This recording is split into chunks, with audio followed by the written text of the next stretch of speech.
Hello, I'm Misty and I'm from Makey Mamas, and I'm going to show you how to make some 3-rose bath salts. So we have some just here.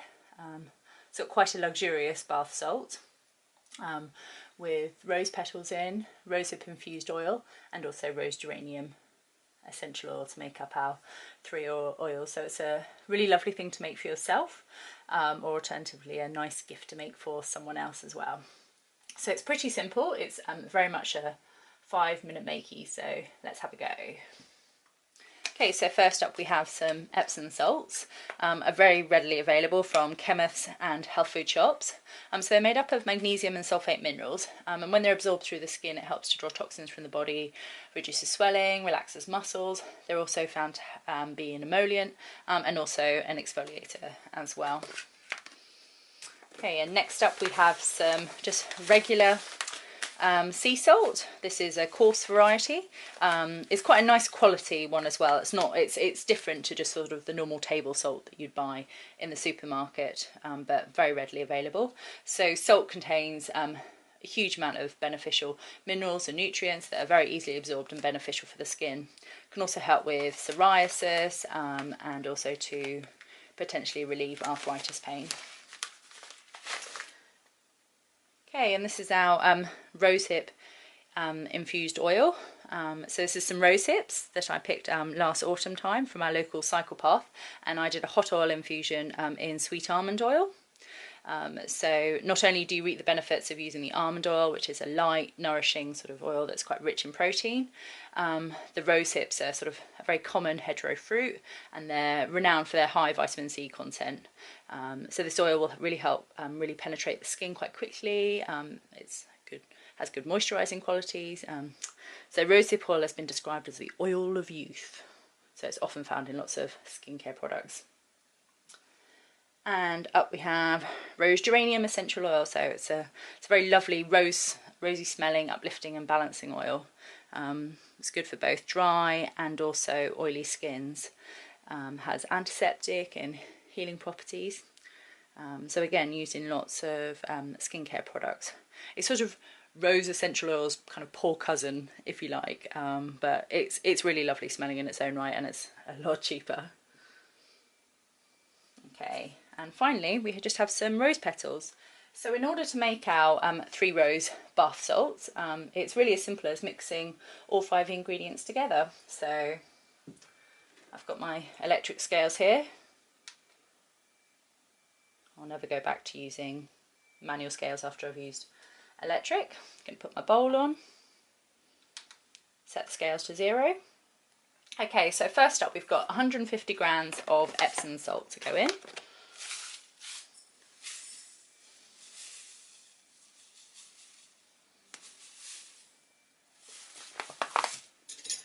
This bit over there.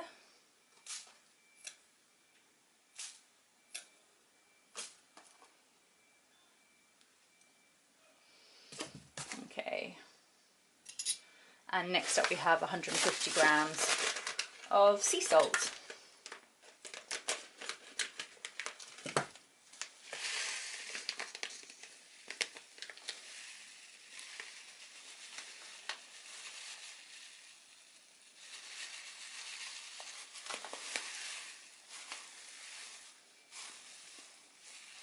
Work quite slowly, there we go, perfect.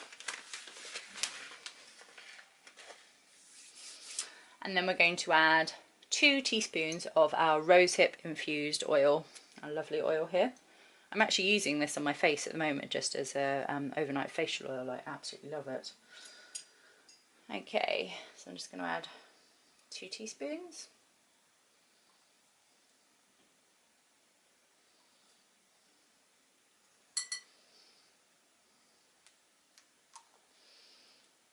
Then I'm going to put in 2 teaspoons of rose petals. I'm just going to really give it that's about 1, and that's about 2.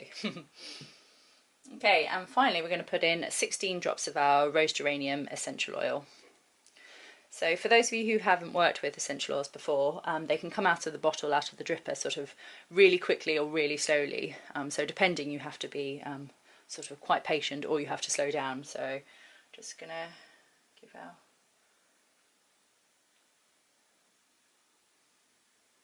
Okay, ooh, first one's gonna come.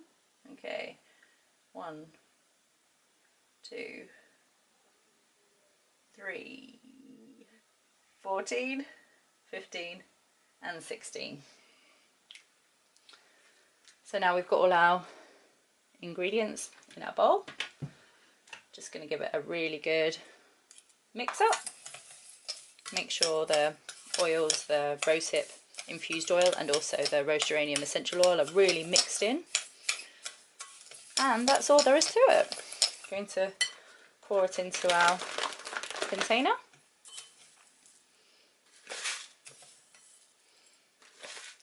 So this is our finished product, our 3 rose bath salts. Just going to go through a couple of key safety points. So my rosehip infused oil was made using sweet almond oil, so please avoid this if you're a nut allergy sufferer. The bath salts are also not recommended for use with babies or during pregnancy, and as they contain an essential oil, it's best to do a skin spot test before using them. So if you don't have some of the ingredients readily available, then you can always substitute, or alternatively just leave some out. So you could double up on your Epsom salts or double up on your sea salt if you don't have one of the 2 salts available. You could always substitute the rosehip infused oil for a different carrier oil altogether. Worst case scenario, you can always use olive oil from your kitchen. Coconut oil is also very nice as well. You could always leave out the rose petals if you can't get hold of them, and you could always substitute with a different essential oil, but do bear in mind the quantities that I've listed as well. Essential oils in particular are incredibly potent, so we don't want to play around with those too much. I look forward to seeing what combinations of bath salts that you come up with as well. Let me know.